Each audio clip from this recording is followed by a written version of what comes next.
Sebelum sholat, supaya tidak diganggu syaitan, kita berta'awud, minta perlindungan kepada Allah.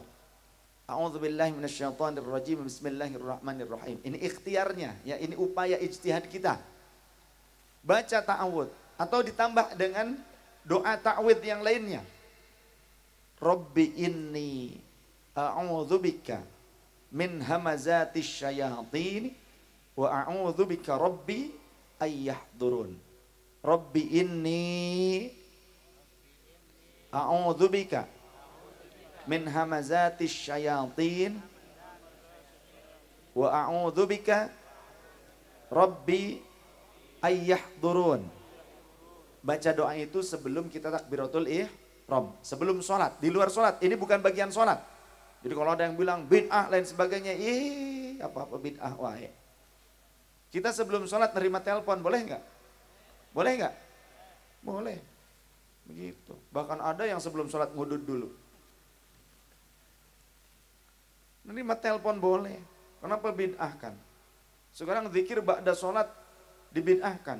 Tapi ba'da sholat langsung pergi nerima telepon dan bekerja boleh.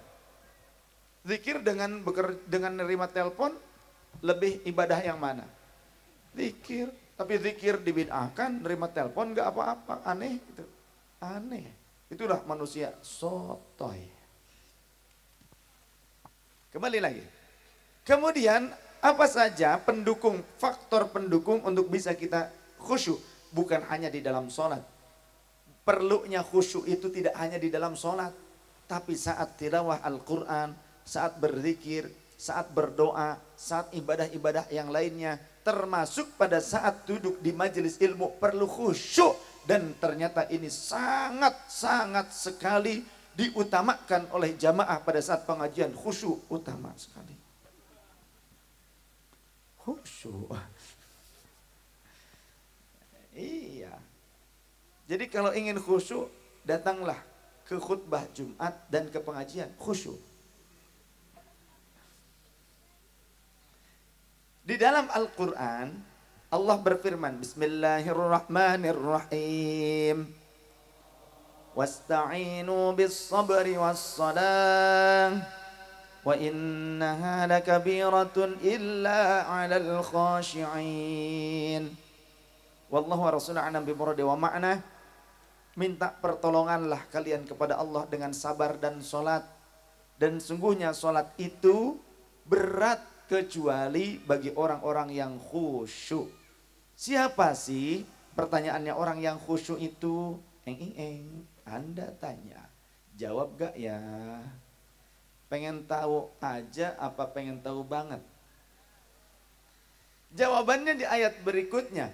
Alladzina yadhunnuna annahum mulaqu rabbihim wa annahum ilaihi raji'un. Wallahu wa rasul a'lam bimuradi wa ma'na. Orang yang khusyuk itu adalah orang-orang yang meyakini. Mereka yakin, selalu ingat bahwa mereka akan kembali kepada Allah. Mereka akan menghadapi kematian. Maka di dalam kitab hadis Mukhtarul Ahadits An-Nabawiyah, kitab hadis itu enggak cuma Sahih Bukhari, Sahih Muslim saja ya. Awas ini, banyak orang yang gagal paham. Taunya Sahih Bukhari, Sahih Muslim, Sahih Bukhari, Sahih Muslim. Disangkanya enggak ada kitab hadis yang lainnya. Banyak kitab hadis yang lainnya, banyak. Di antaranya kitab Mukhtarul Ahadits An-Nabawiyah juga mengutip dari riwayat-riwayat dari kitab-kitab yang mu'tabar. Sahih Bukhari, Sahih Muslim, Sunan Abi Daud, Sunan At-Tirmidzi, Sunan An-Nasai, kemudian Sunan Ibnu Majah. Maka di dalam hadits tersebut ada keterangan kata baginda Rasul, jadikanlah sholat kalian seperti orang yang pamitan. Maksudnya bagaimana? Ketika sholat kita meyakini kematian berada di hadapan kita. Kita sedang menghadapi kematian. Jika dalam sholat kita meyakini kita menghadapi kematian, maka kita akan jadikan sholat tersebut menjadi sholat yang terbaik. Khidmat kita yang terbaik kepada Allah Subhanahu wa ta'ala. Khusyuk, mewek di situ. Bergetar. Karena isinya khusyuk itu adalah roja dan khauf.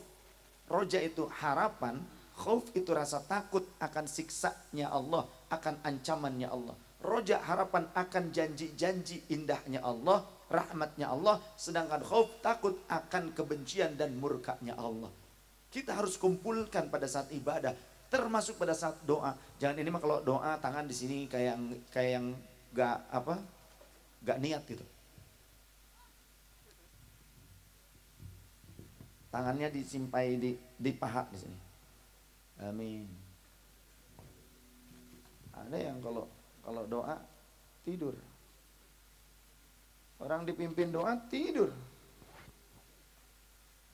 Oh, beres doa gak ada orang kemana.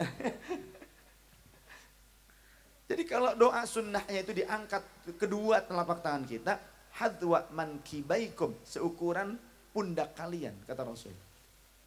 Ketika Rasulullah bermubahalah ataupun beristisqa ataupun menghadapi peperangan, maka dijulurkan fa'alwa yadaihi ilas sama. Beliau julurkan tangannya ke arah langit melebihi batas kepala beliau. Set begitu. Hatta yura bayadha ibtaihi, sampai terlihat putih-putih ketiaknya. Kalau kita begini sampai terlihat bulu ketiak yang dikonde. Gitu ya. Atau burik-burik ketiak kita. Seperti itu. Jadi seukuran pundak.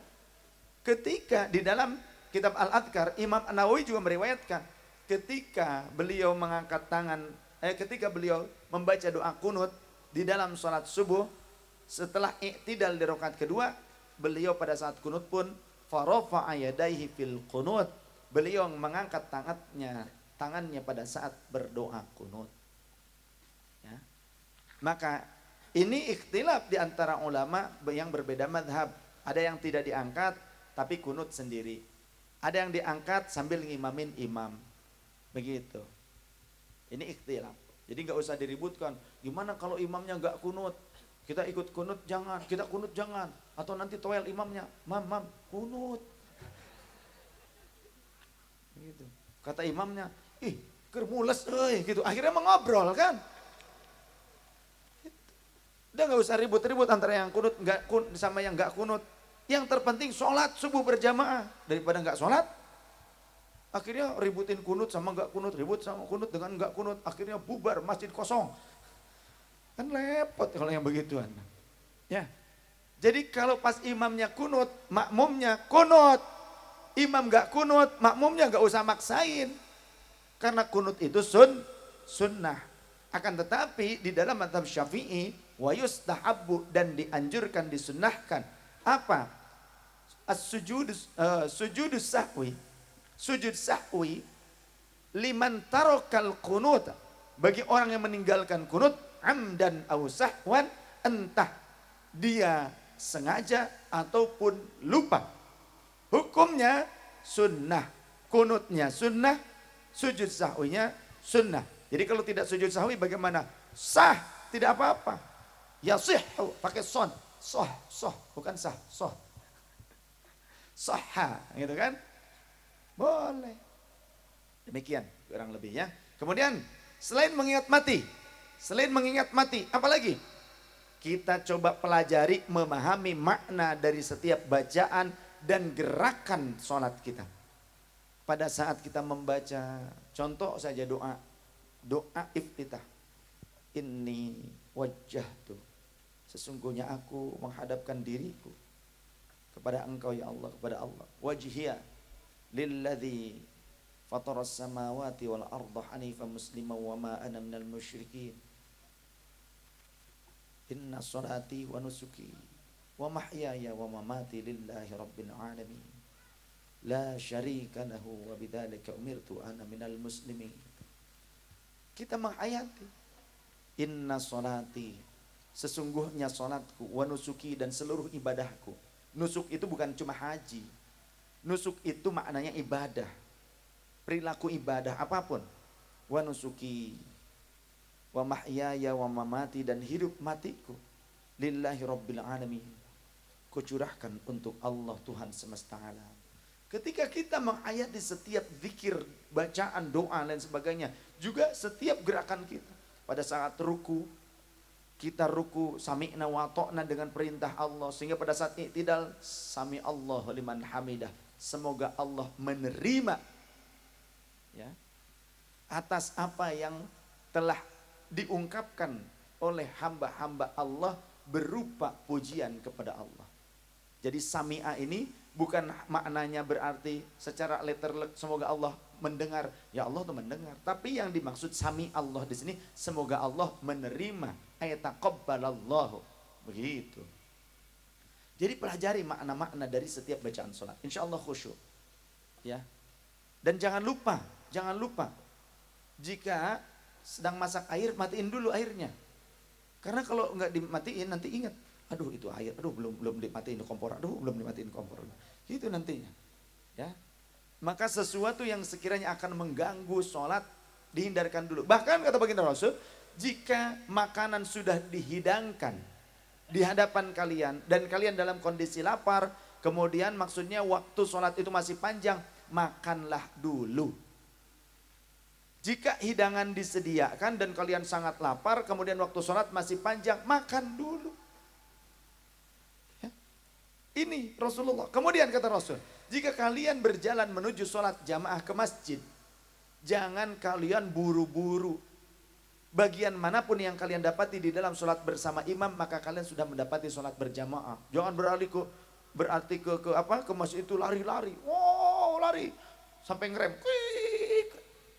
Tunggu. Jangan begitu. Santai. Supaya kita tidak tergesa-gesa. Karena pada saat sholat jika tergesa-gesa, ngos-ngosan, gak akan khusyuk. Ya, demikian. Allah alam.